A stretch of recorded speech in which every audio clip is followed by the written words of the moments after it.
Another year, another waterproof test. So let's check it out. It's the summertime and you need one of these babies. The Catalyst waterproof case is a two-piece design with the back piece consisting of a hard plastic clear shell, rubber sealing around the edges, and most importantly, the rubber gasket ring around the perimeter. There's foam around the camera cutout, I assume to reduce vibrations, and some more hard plastic on the other side of it. Then there's the second half of the case, the shell that holds the iPhone. Most notably, it has a built-in screen protector, thin and flexible like your spaghetti. I said spaghetti, but also your a grippy flat rubber bumper around the whole thing with speaker plugs and surprisingly impact absorbing corners on the inside. First things first though, always test your waterproof case without a phone in it to ensure it's leak free. All you have to do is remember this rhyme I just made up. If the tissue is wet, it's a thread. So get that shit checked. To install, you want to wipe everything down. Being partially a clear case, you want your iPhone looking its best. Next, before installing, unplug the lightning port. This allows the air on the inside to release when you close it all up. Pop the iPhone in and slam the back piece in place. You need to ensure all the hinges are locked in, so squeeze around the case at least 5.5 times. Finally, plug that baby right back up. Voila! The iPhone X just got upgraded to an IP68 waterproof rating. Removal of the case is fairly simple. There's a ledge sitting flush along the bottom, and if you give it a good tug job, the back plate pops right off. But I know not all of you are as strong as I am, so you can also use a coin and twist it open. Definitely not as Then they've got their unique mute rocker dial, which is super easy to use, but doesn't allow me to quickly glance at whether my phone is on silent or not. The camera is covered in a hard plastic layer, more than enough to keep it scratch free, and that backplate doesn't hinder your precious wireless ding dong. Now along the bottom is where it gets interesting. There's speaker cutouts that allow for sound out, but not water in, and the same goes for the bottom mic as well. And finally a deep and tight lightning cutout. No issues with the official cables though. But this was an interesting change. The cover is now removable. I've seen a few complaints from users actually losing it because of this. While it never randomly came off for me, if for whatever reason you're repeatedly brushing at it at an angle, I found it may pop off. For the most part though, it doesn't budge. It took quite a bit of force to actually force it off. Thankfully, testing it underwater, which is where it counts, the pressure of the water actually keeps it closed no matter how hard you jerk it. And in my final pocket rubbing test, rub-a-dub-dub, it stayed where it needed to be. In my experience, although odd they made it removable, it's not something I have to worry about falling off on its own as long as it's plugged properly. Now the whole front screen is covered by a built-in screen protector. That goes for the front camera too. This is a quick test of the front camera with the case on. From what I can tell, no degradation in quality. The audio quality though, we'll have to check. Well, I guess you can just hear me now. As for the back camera, there is a layer of plastic over it, so it shouldn't be too bad, but I can't really see. I just reviewed the footage and it doesn't seem too bad. The audio quality is definitely affected, but it's not to the point where it's unusable though. And a major issue with waterproof cases is audio quality, simply because everything is so sealed. So testing a bottom call mic, I want to be the very best, like no one ever was. It's definitely affected, but still very much usable. And volume from the call speaker is also quieter, but again, nothing life-threatening. Hey Siri works just fine. Hey Siri.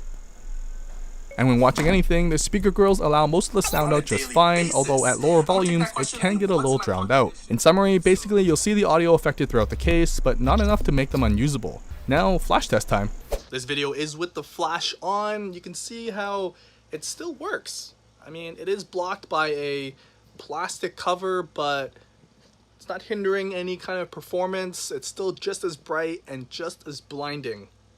And the second most annoying thing about this case, screen reflection in bright conditions. Although I love staring at myself most of the time, watching videos is the one time I'd rather not see myself. Maxing out the screen brightness helps, but that's just the nature of having a layer of floating plastic on top of your screen. But speaking of that layer of plastic, it doesn't affect Face ID. Swiping left or right, 3D touch works fine, and honestly it's the best built-in screen protector I've used for typing. I rarely have a missed key, and that's thanks to how tight the screen protector is to the screen and the lack of bubbling between them. It's the main reason I can actually use this case as a daily case. Well, that, and because of how slim the case actually is. Combined with the rubber siding, it actually makes holding this case bearable and relatively comfortable, which can sort of explain their philosophy with the buttons. To keep the case as slim and smooth as possible, they didn't bulge them out. So with the size and flush rubber around the case, it makes pocketing this baby, a waterproof case, super easy. Nothing gets caught on the way in or out, and it doesn't bulk up my pocket to look like I'm packing. Now, a must for waterproof cases is a lanyard slot, and they include a simple nylon strap that does the trick. So if you don't want to drop your case into deep water oblivion, you need to wear protection. And I find even on a daily basis, using a strap makes the whole thing drop proof, and you don't even need a pocket anymore. Lastly, a minor annoyance, I found the screen protector to grease up fairly easily, not a deal breaker, and I probably just need to wash my hands more often. Last year we tested and found the back clear plastic scratched up fairly easily, and through our test this year, I didn't expect anything different. Now, it won't affect the case's ability to keep your iPhone waterproof, but it may affect your ability to pick up a date, because no one likes a scratched iPhone case. So keep it out of your pocket with keys. The camera plastic cover on the other hand, whether it's the same plastic or not, stood up the scratches much better, which is comforting. But before I continue, if you do plan on using this as a daily case, because of the wear and tear that may affect the waterproofing down the road, I highly recommend you consider picking up their newly released impact case instead. It's half the cost, much better drop protection, same clear design, but is meant to be used on a daily basis without the annoyances of a waterproof design. So then you could save the expensive waterproof case for when your iPhone or yourself actually get wet. So you're probably thinking the iPhone X is already waterproof, so why do I need a waterproof case on top of that? Well, technically the iPhone X is IP67 certified, which makes it sort of splash proof and water resistant. While you can shower and take a bath with it, you can't really go any deeper than that. Which is basically why waterproof cases like the Catalyst exist. It makes your iPhone IP68 certified, and the Catalyst can go down to 33 feet deep. 33 feet! You can't even count that high. And while I know some of you are going to say, I took my naked iPhone this deep or dipped it in this sauce, do you know the iPhone warranty doesn't cover water damage? So while you may think $90 is expensive for a case, compare that to Apple's out-of-warranty water damage repair that could go up to $300, $400, $500, which is redonkulous. Finally, this is what you're here for. With the built-in screen cover, speakers and audio ports sealed, plugs all plugged up, and ensure a tight seal around back, we're ready to party.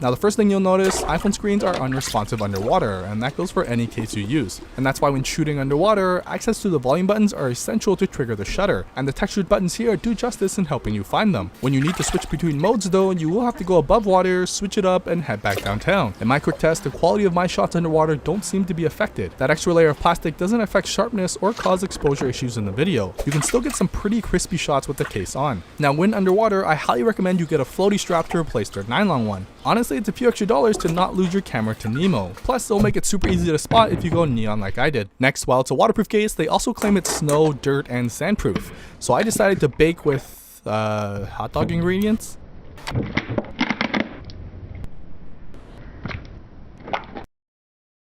Looks delish. I know, tell that to my gag reflex when I filmed this. So basically, don't baby your iPhone. Let it enjoy its pickle time and easily wash it off afterwards.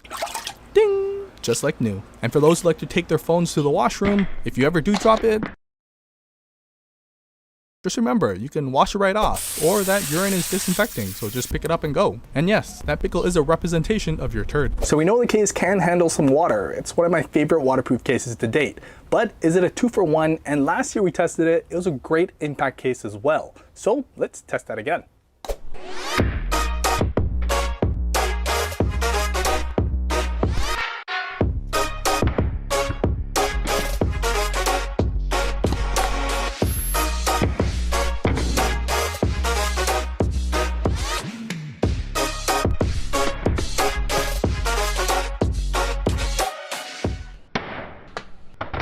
So that drop did cause the case to open up, and that's something to keep note. Always check after a drop or an incident if your case is opened up. If you plan on going back into the water, you should always just check your case before you go into the water anyways. Alright, enough pussy willowing around. Popping this bad boy open after submerging in water, pickling around, and dropping it several feet high. My verdict, it's drier than my elbow skin, there's no cosmetic damage on the iPhone, and the phone is working as it should be. And we're back and everything's in one piece, which is why I still think this is the best waterproof case out there. Not only is it a great slim waterproof case, it's also a really great protective case too. Although the case did protect the iPhone from taking any damage, the case itself is pretty beat up. And that's why nowadays I recommend you go with their impact case, because it's designed to take a day-to-day beating, whereas the waterproof case, you pay quite a hefty price. You want to make sure it's still waterproof when you need it to be. Although the Catalyst waterproof case does provide 360 degrees of protection, the impact case allows you to use your screen protector of choice. With the waterproof case, you're stuck with using whatever they have here, which is great to begin with, but you can't add any screen protector under this, as the case is designed specifically for a naked iPhone to ensure a waterproof seal. Anyways, that's it guys. A big shout out to Catalyst for sponsoring this review. It's a huge support for what I do on this channel, but I had complete creative freedom and all drop, water, and whatever tests are real.